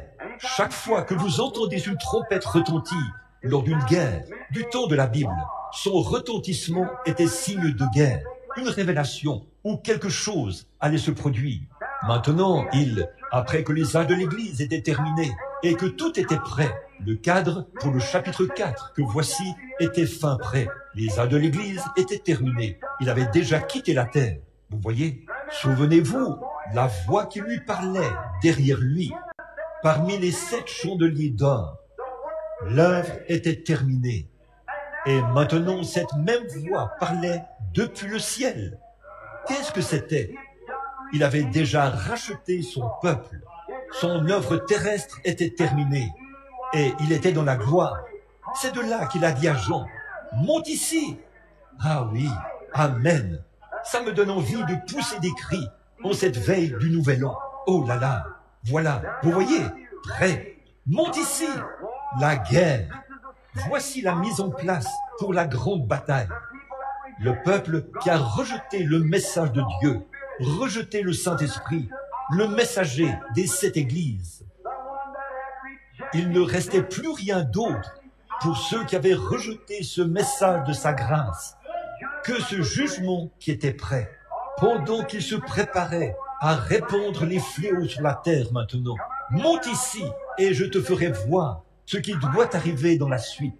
Sur ces pécheurs impies qui rejettent Christ, je répandrai ma colère. Observez la scène. Oh, au fur et à mesure que nous étudierons cela, au fil des soirs, vous saisirez cela davantage. Nous ne pouvons pas tout saisir dans ce seul passage. Il nous faut continuellement consulter différents passages qui s'y rapportent. Comme ce sera terrible pour ces gens-là, quand la dernière trompette aura retenti et que la dernière bataille aura été livrée, que le dernier sermon aura été prêché, que le dernier cantique aura été chanté et que nous serons là au tribunal de Christ. Il vous sera demandé, pourquoi ne l'avez-vous pas reçu? Qu'avez-vous fait de la vie que je vous ai donnée? Il vous sera demandé de justifier votre position. Alors quoi? Vous m'avez entendu chanter ce cantique ou m'y essayer. Alors quoi? Alors quoi? Quand le grand livre sera ouvert. Alors quoi? Quand celui qui rejette le message devra justifier sa position. Alors quoi? Vous comparaîtrez là, aussi sûr que ce livre est écrit. Vous comparaîtrez là, et on vous demandera de justifier votre position. Oh, il nous est profitable, mon frère, ma sœur, il nous revient, en tant que fils et filles de Dieu, de nous examiner à chaque heure du jour. Paul a dit, je meurs chaque jour, et si je vis, ce n'est plus moi, mais c'est Christ qui vit en moi. Voyez, examinez-vous, parce que vous ne savez pas à quelle heure vous serez appelés à répondre là-haut. Bon, j'ai entendu la voix de la trompette. Très bien. Remarquez, prenez note de ce que Jean a dit ici, dans la dernière partie du chapitre 1. Première voix était comme le son d'une trompette, et qui m'a parlé, dit, monte ici, je t'ai montré les âges de l'Église sur la terre. Maintenant, monte ici, je vais te montrer quelque chose qui se passe ici. Vous voyez, Christ avait quitté la terre à ce moment-là. Il était monté dans la gloire. L'âge de l'Église était terminé, ce qui montre que son esprit avait terminé son œuvre ici. Il était monté dans la gloire et il demandait à Jean de monter pour lui faire voir ce qui allait arriver dans la suite. Monte ici. Maintenant, nous remarquons Jean au chapitre 2, au verset 2. Remarquez rapidement, Jean a ajouté ceci. Aussitôt, Amen. Oh, si j'agis d'une manière bizarre, c'est que je me sens vraiment bien. Jean a ajouté, aussitôt, je fus ravi en esprit. Quand vous entendez la voix de Dieu vous parler, quelque chose se produit. Amen. Oh, est-ce que ça s'est produit comme ça pour vous? C'est ce qui m'est arrivé il y a 31 ans et je n'ai plus jamais été le même depuis. Oh, quand il a dit, venez à moi, vous tous qui êtes fatigués et chargés, je vous donnerai du repos. Ça m'a changé. Jean a dit, aussitôt, je fus ravi en esprit. Quel esprit? Le Saint-Esprit. Oh, je fus ravi en esprit. Et voici, il y avait un trône dans le ciel. Et sur ce trône, quelqu'un était assis. Vous voyez, là, Jean avait quitté la terre. Christ avait quitté la terre sous la forme du Saint-Esprit et était de nouveau revenu dans le corps. Aujourd'hui, le corps est là comme un mémorial, comme un sacrifice. Nous verrons cela tout au long de ce chapitre-ci. Mais l'Esprit de Christ est revenu pour vivre dans l'Église, pour vivre en nous. Maintenant, aussitôt après qu'il a fait voir la fin de son œuvre ici, à la fin de l'âge, il est monté au ciel. Il a dit, je te montrerai ce qui arrivera dans la suite, après les âges de l'Église. Il a dit, Jean, je ne peux plus te parler là en bas, parce que je suis parti de là. Je suis monté plus haut. Monte ici, auprès de moi. Amen. Et je te montrerai ce qui doit arriver dans la suite. Oh là là. Oh, ravi dans la vision, ravi dans la gloire. Son expérience a dû être un peu comme celle de Paul. Dans 2 Corinthiens 12, 2 et 4, si vous le prenez en note. 2 Corinthiens 2 à 4. Paul a été ravi un jour dans une vision, lui aussi. Le saviez-vous? Et il a vu des choses dont il ne lui était même pas permis de parler. 14 ans durant, il n'en avait même jamais fait mention. Voyez? Mais écoutez la différence entre les deux. Ce que Paul a vu, il lui était interdit d'en parler ou de le rendre public. Oh là là! Je ne crois pas qu'il aurait pu le faire. En effet, une fois, j'ai fait un petit voyage que je n'ai jamais oublié et je ne l'oublierai jamais. Vous voyez, il a vu des choses dont il ne pouvait pas parler. Je pense que les mots lui manquaient pour... Il avait été ravi au 3e ciel, là. Vous voyez, jusqu'au 3e ciel. Comme c'était différent, quand Jean a été ravi et qu'il a vu Jésus, il lui était dit, écris dans un livre ce que tu as vu et rapporte cela. Envoie cela aux églises. Paul s'est vu interdire d'en parler, tandis que Jean, il lui a même été demandé de l'écrire dans un livre pour que cela soit transmis tout au long des âges. Oh là là, c'est révélé maintenant. Cela devait être révélé en ces derniers jours. Ce n'était pas révélé en son jour. Ça l'est maintenant, au fur et à mesure que nous avançons. Oh, remarquez, le ravissement de Jean immédiatement après l'âge de l'Église était un type de l'Église enlevée. Immédiatement après l'âge de l'Église, dès la fin de cet âge de l'Église de Laodicée, l'enlèvement se produit. Comme Jean, l'Église monte dans la présence de Dieu. Oh là là, ça fait tressaillir mon âme. Elle est prise dans l'enlèvement de l'Église. Et cela dit, ceci, le livre de l'Apocalypse, a été écrit, voyez, à la fin de l'âge de l'Église. Maintenant, j'ai un petit quelque chose ici que j'aimerais rendre clair par rapport à quelque chose qui a longtemps été un casse-tête pour beaucoup de chrétiens. Et j'ai réfléchi à ça aujourd'hui, pendant que j'étudiais et notais des passages des Écritures, et que je trouvais des noms, les différentes couleurs et tout. Nous allons approfondir cela un peu plus tard. Les arcs-en-ciel, les symboles, et ainsi de suite. Je prenais en note ces passages des Écritures, afin de les consulter et de m'y référer, au fur et à mesure. En effet, d'habitude, si j'ai l'intention de parler de quelque chose comme ceci, mon approche est différente. J'essaye de connaître cela par cœur. Mais dans ces circonstances-ci, où l'on dispose de très peu de temps, je préfère consulter mes références, parce que cela se trouve partout dans les Écritures, d'un bout à l'autre. Donc, dans Matthieu 16, 13.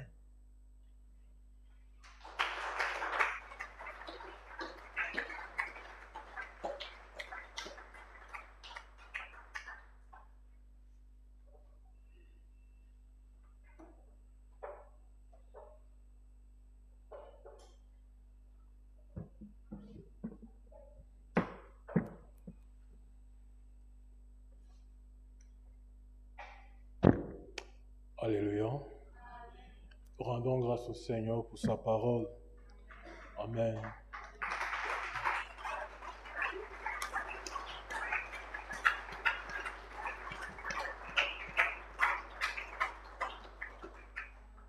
Nous venons donc d'écouter cette première partie de ce message intitulé Apocalypse chapitre 4, première partie. Amen. Vous voyez le chapitre 4 de l'Apocalypse, particulièrement ce premier verset que nous avons écouté, il vient juste à la fin des âges de l'Église. Amen. Voyons que l'apôtre Jean, il a écouté une voix qui lui parlait pendant les 3 premiers chapitres. Et là, c'était sur la terre. Amen.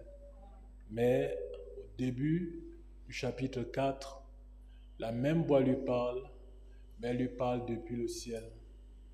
Amen. Et la voix lui dit, monte ici. Et la voix qui l'appelle à monter, ce n'est pas une autre voix que celle de notre Seigneur Jésus-Christ. Amen. Et quand Jean a levé les yeux, la Bible dit qu'il a vu une porte ouverte. Nous avons vu qui est cette porte. C'est Jésus-Christ. Dans Jean chapitre 10, c'est lui qui est la porte des brebis. C'est par lui qu'il faut entrer. Amen. Ailleurs, il dit, je suis le chemin, la vérité et la vie. Nul ne va au Père qu'en passant par moi. Amen. Et nous voyons également que c'est par lui qu'il faut entrer dans le corps. Par un seul esprit, nous avons tous été baptisés.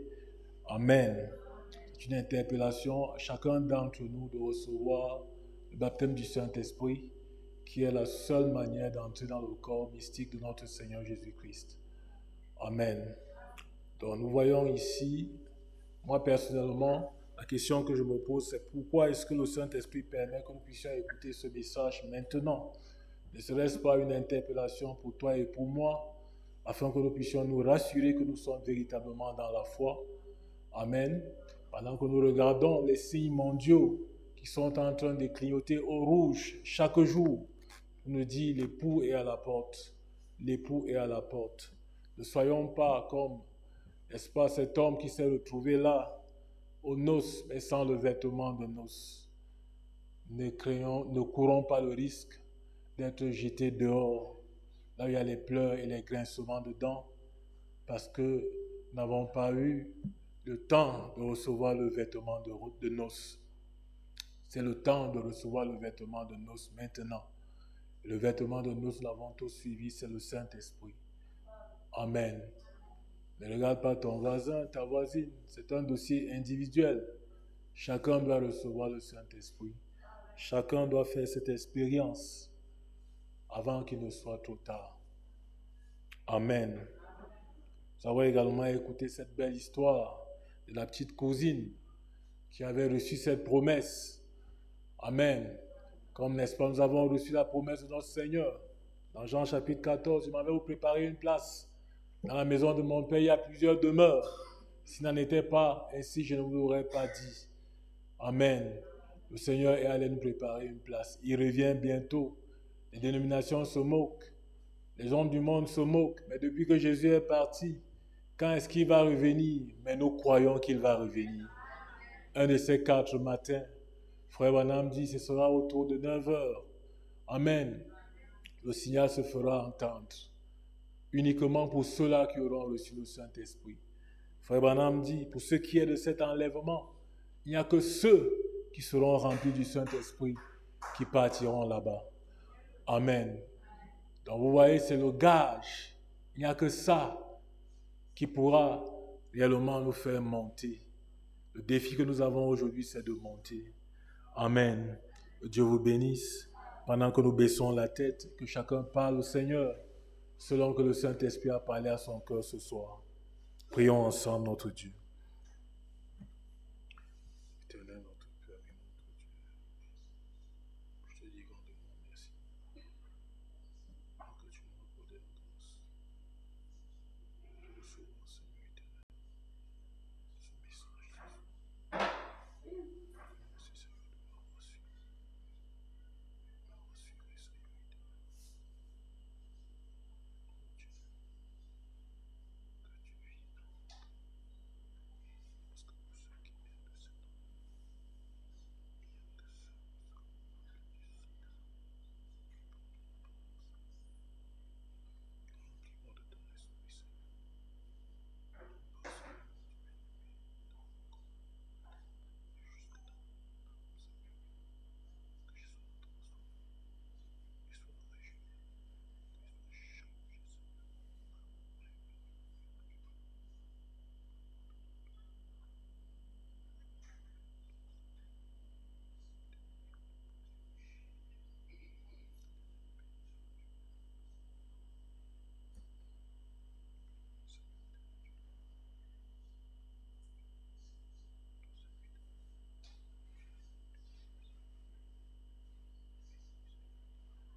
Alléluia. Nous allons prélever les offrandes en chantant dans le son la symphonie de l'adoption, le numéro 109. Appartiens-tu à l'épouse de Jésus, notre Seigneur? Sera-ce pour toi un jour de joie ou un jour de frayeur? Quand il reviendra, ton vêtement sera-t-il pur et serein? Oui, c'est l'instant d'être prêt pour le festin. Appartiens-tu à l'épouse? Chantons. Appartiens-tu à l'épouse de Jésus, notre Seigneur? Sera-ce pour toi un jour de joie ou un jour de frayeur? Quand il reviendra, ton vêtement sera-t-il pur et serein? Oui, c'est l'instant d'être prêt pour le festin. Oh, Maranatha, Maranatha, Alléluia, Maranatha, Alléluia, Maranatha, Alléluia, Jésus vient et son festin est préparé.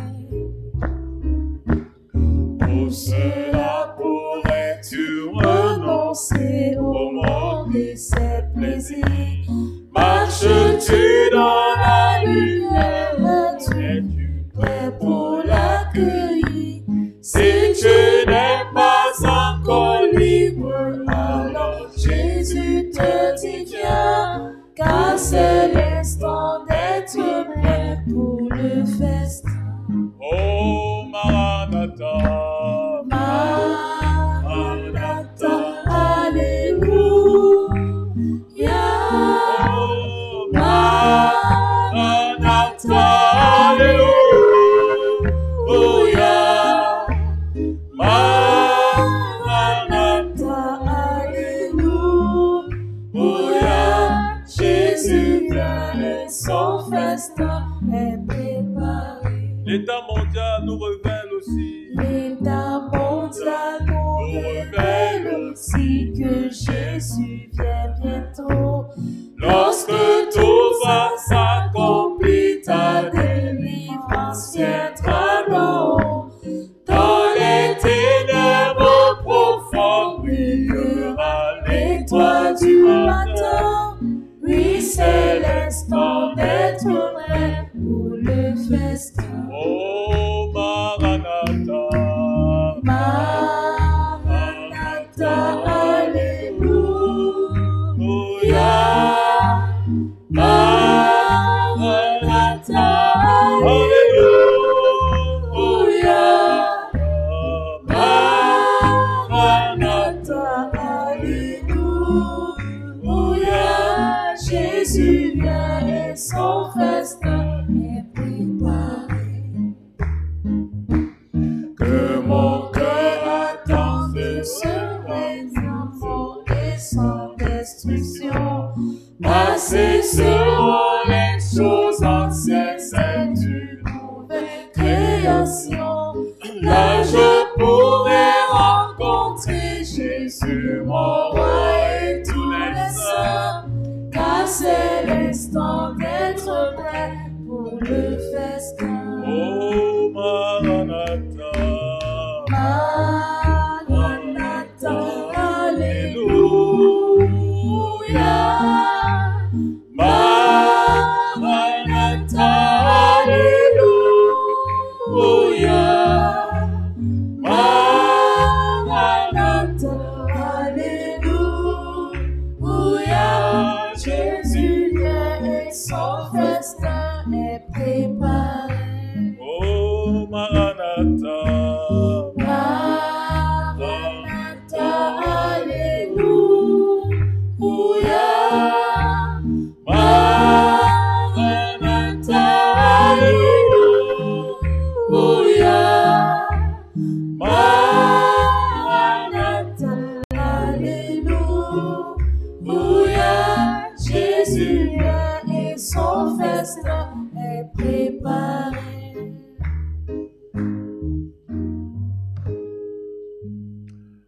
Amen. Il y a aussi un autre là, le 113. Je voudrais aussi qu'on le chante avant de prier. Ami, Jésus vient bientôt. Il faut la foi pour être sauvé. La foi du Seigneur vient par la parole parlée. La parole de Dieu pour cette heure. La foi du Seigneur vient par la parole parlée. La parole de Dieu pour cette heure. Chantons-le ensemble. Ami Jésus vient, chante. Ami Jésus vient bientôt. Il faut la foi pour être sauvé. La foi du Seigneur vient par la parole parlée. La parole de Dieu pour cette heure. La foi du Seigneur vient par la parole parlée. La parole de Dieu pour cette heure. Oh, oh, oh. Marchons par la foi, vivons par la foi, prions par la foi du Seigneur. Oh, oh, oh. Marchons par la foi, vivons par la foi, prions par la foi du Seigneur. La foi est basée sur l'amour. La foi est basée sur l'amour. L'amour de Jésus-Christ pour nous. Revenons à ce principe, insiste le messager. Dans le message, quand l'amour s'élance, revenons à ce principe, insiste le messager. Dans le message, quand l'amour s'élance. Oh, oh, oh, oh. Marchons par la foi, vivons par la foi, prions par la foi du Seigneur. Marchons par la foi, vivons par la foi, prions par la foi du Seigneur. La foi est une révélation. La foi est une révélation. Il faut la foi pour être sauvé. Prends le nom de Jésus avec toi en de douleur. Réveille la foi, l'amour, l'espérance. Prends le nom de Jésus avec toi en de douleur. Réveille la foi, l'amour, l'espérance. Oh, oh, oh, oh. Marchons par la foi, vivons par la foi, prions par la foi du Seigneur. Oh, oh, oh. Marchons par la foi, vivons par la foi, prions par la foi du Seigneur. Amen. Nous allons rester debout pour la dernière prière.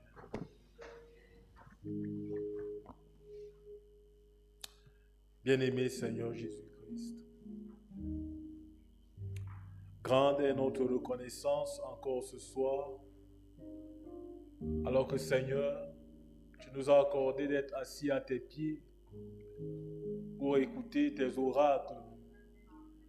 Seigneur Jésus, tu nous as donné ta parole qui nous montre, Seigneur éternel Dieu, l'heure dans laquelle nous vivons et qui nous dit, Seigneur éternel, ce que nous devons faire en cette heure.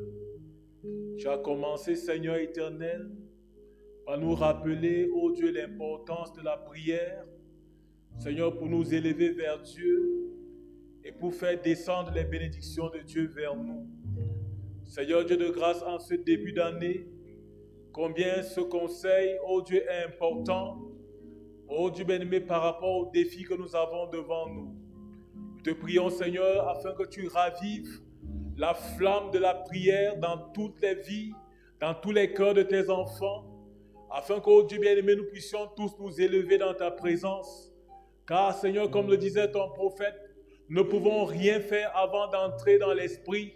Et nous avons vu, Seigneur, comment Jean a été élevé dans l'esprit, Seigneur éternel, et les choses lui ont été montrées, Seigneur, par rapport à tous les âges de l'Église, du début jusqu'à la fin. Il a vu défiler devant lui, Seigneur, ô Dieu, les âges de l'Église. Seigneur Dieu de grâce, nous avons aussi besoin, ô Dieu, de nous retirer pour être élevés dans l'esprit, Seigneur. Accorde cette grâce à chacun d'entre nous. Père éternel, Dieu de grâce, tu nous as parlé de ce vêtement de noces. Nous te prions afin que chacun soit revêtu, ô Dieu, et ne soit pas trouvé nu. Accorde-le, Seigneur. Bénis ton peuple qui a reçu cette parole ce soir. Et bénis cette parole dans nos cœurs. Et qu'elle porte du fruit, Seigneur éternel. Au nom de Jésus.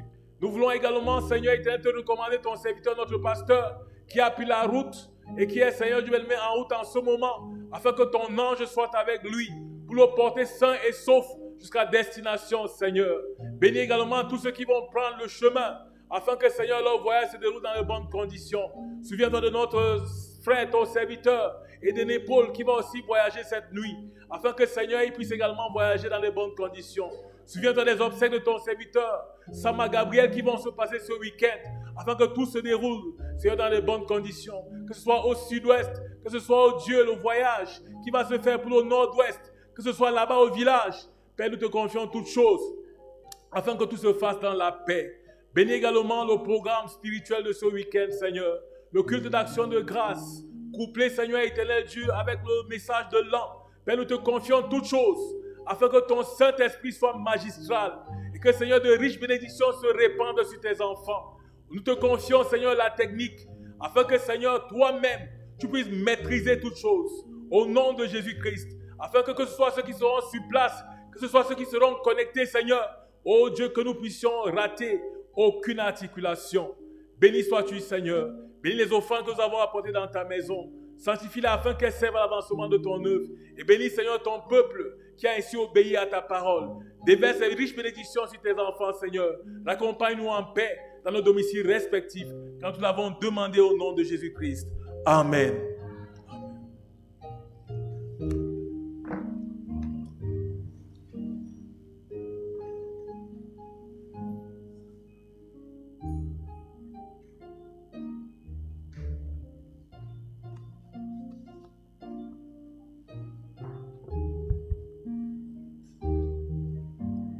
Marchons par la foi, vivons par la foi, brillons par la foi du Seigneur.